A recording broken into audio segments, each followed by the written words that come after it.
माँ, माँ सबसे पहले मुझको लोटी देना।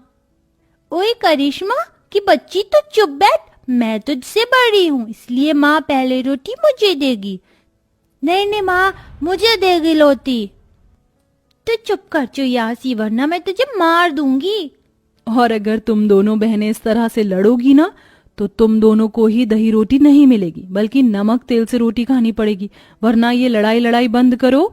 संगीता एक गरीब कुम्हार परिवार की बहू है, जिसकी छोटी सी दुनिया में उसकी दो बेटी, पति मनोज और सास भागमानी है। बड़ी मुश्किलों में परिवार का गुजारा चल रहा है। वो रोज जंगल के ढलान से मिट्टी लाकर मटके और मिट्टी के बर्तन बनाकर बेचती है। माँ जल्दी से दही की हांडी उतारो ना। तुम दोनों की वजह से ही मैंने दही हांडी को ऊंचे पर टांगा है, क्योंकि पिछले 2 दिन में तुमने 2 मटके तोड़े हैं। तो क्या हुआ माँ, आप और दादी माँ ने तो कितने बड़े बड़े मटके बनाकर धूप में सूखने डाला हुआ है। 1-2 मटका ही तो टूटा था। लेकिन बेटी, एक मटकी को बनाने में बहुत मेहनत लगती है, और तुम दोनों कुम्हार के घर में जन्मी हो, इसलिए तुम्हें मिट्टी और मेहनत दोनों का मोल समझना होगा। चलो अब खा लो। ये क्या माँ, इतनी थोड़ी सी दही दिया है, थोड़ी और दो ना। सोनिया, अभी पिताजी, दादी और मैं खाने के लिए बाकी हैं। इतने में खा लो, कल ज्यादा दूंगी। फिर संगीता लस्सी बनाकर सास के पास आती है, जहां पसीने में भीगी हुई गरीब भागमनी मटके पर रंग चढ़ा रही थी। हे भगवान, आज तो सूरज भगवान दिन चढ़ते ही आग उगल रहे हैं। ओहो हो, कितनी धधक रही है धरती। माँ जी, थोड़ी लस्सी पी लीजिए। ला दे बहू, मैं पानी मांगने वाली थी, गर्मी से गला सूख गया है। भागमनी एक ही बार में लस्सी का भरा गिलास गट-गट करके पी जाती है, और फिर दोनों सास बहू बड़ी धूप में, कड़ी धूप में बैठकर मटके रंगने लगती हैं। अरे बहू, तुझे मेरे साथ धूप में लगने की कोई जरूरत नहीं। जाकर थोड़ा आराम कर ले, तू पेट से है। माँ जी, आप इस बुढ़ापे में अकेले काम करेंगी तो मैं आराम नहीं कर सकती। दोनों गरीब सास बहू का व्यापार मिट्टी के मटके और बर्तन को करते थे, क्योंकि इसके सिवाय उनके कुछ भी नहीं आता था। तभी मनोज मुरझाया मुंह लेकर आता है। क्या हुआ, कहीं काम मिला मनोज बेटा?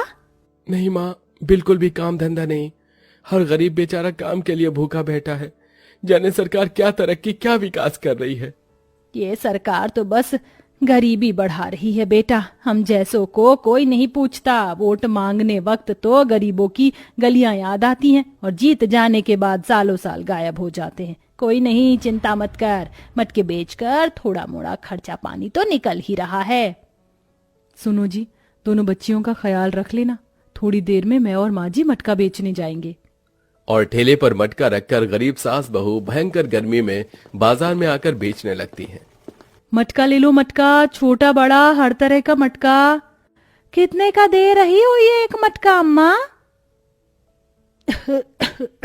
ये छोटा वाला 50 में है और बड़ा वाला 100 रुपए, एक दाम लग जाएगा। कितना? 100 रुपए? कुछ ज्यादा ही नहीं मांग लिया?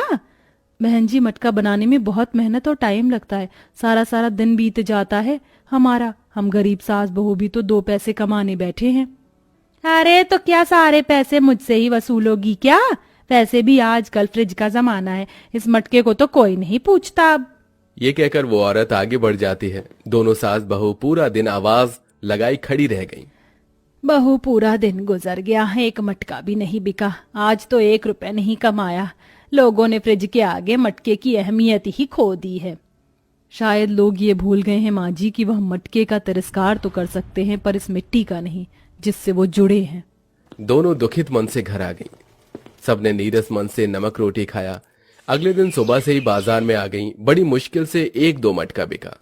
माँ जी, चलिए रोटी पानी खा लेते, दोपहर में तो कोई भी नहीं आएगा। दोनों सामने पेड़ की छांव में आ गईं, जहां एक बहुत बूढ़ी औरत बैठी थी। माँ जी, देखिए ना, वो बूढ़ी अम्मा कैसे टुकुर टुकुर देख रही हैं। लगता है बेचारी भूखी हैं। अम्मा, रोटी खाओगी? अगर दोगी तो खा लूंगी, बहुत भूखी हूं मैं। ये लो अम्मा। उस दिन से बूढ़ी अम्मा वहीं बैठती। गरीब सास बहू स्नेह प्रेम में उसे रोटी खिला देती, जैसे दोनों का उससे नाता बन गया था। लेकिन अब उनके मटके बिल्कुल ही बिकना बंद हो गए, इसलिए उन्होंने बाजार जाना छोड़ दिया। चिलचिलाती गर्मी ने तबाही मचा दी। माँ, गमी गमी लग रही है, मुझे ठंडा बर्फ वाला पानी पीना है, ला दो ना। मटके का पानी भी तो ठंडा है, पी लो बेटी। नहीं भी नाम को मटके का पानी, ये गर्म है, पिया नहीं जाता। हमारे लिए फ्रिज लगा दो ना। यहाँ घर में एक अन्न का दाना नहीं तो फ्रिज कहाँ से खरीद कर लाऊंगी। हे प्रभु, मेरी बच्ची का मन एक ठंडे पानी के लिए भी तरस रहा है। गरीब बहू रोते हुए सबके दरवाजे पर आकर ठंडा पानी मांगती है। मोना जी, थोड़ा ठंडा पानी दे दीजिए ना, मेरी बिटिया प्यासी है। क्यों री, मैंने क्या तेरा ठेका थोड़ी लिया है, चल जा यहाँ से। इस वक्त कौन मरने चला आया? संगीता, तू बोल क्यों आई है? कामिनी जी, थोड़ी बर्फ दे दीजिए, मेरी बच्ची को ठंडा पानी पीना है, गर्मी से परेशान है। श्योर श्योर, मैंने अपने घर में फ्रिज तुम गरीबों के लिए ही तो लगाया है, मुंह उठाकर मांगने आ जाते हो, बेशरम लोग कहीं के। बहुत बातें सुनने और जलील करके कामिनी भगा देती है। बहू, बर्फ दिया किसी ने, देख इनकी हालत, हे भगवान कोई चमत्कार कर दो। माँ जी, आप दोनों का ख्याल रखिए, मैं नदी से ठंडा पानी भर कर लाती हूँ। भयंकर गर्मियों में भागती दौड़ती वो नदी पर पानी भरने जाती है, जहाँ वो बुढ़िया मिलती है। क्या हुआ, तू रो क्यों रही है बेटी? संगीता रो रो कर पूरा विषय बुढ़िया को बताती है। अम्मा, मुझे डर है मेरी बिटिया जिएंगी भी कि नहीं, कुछ सुख सुविधा नहीं मेरे घर में। तभी बुढ़िया मटके को छूते ही उसको जादुई मटका कर देती है। ये ले, अब ये मटका जादुई मटका है, इससे तेरी सारी मनोरथ पूरी हो जाएगी। ये कहकर बुढ़िया गायब हो जाती है और संगीता घर आती है। हे भगवान, रास्ते भर में लाते लाते ये पानी एकदम गर्म हो गया, काश की बर्फ आ जाती कहीं से।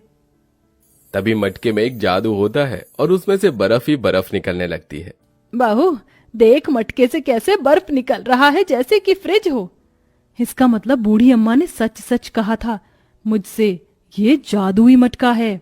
तभी जादुई मटके में से आवाज आती है, तुमने सही पहचाना, मैं एक जादुई मटका हूँ। दोनों बच्ची गट-गट करके बर्फ वाला पानी पीती हैं और चंगी भली हो जाती हैं।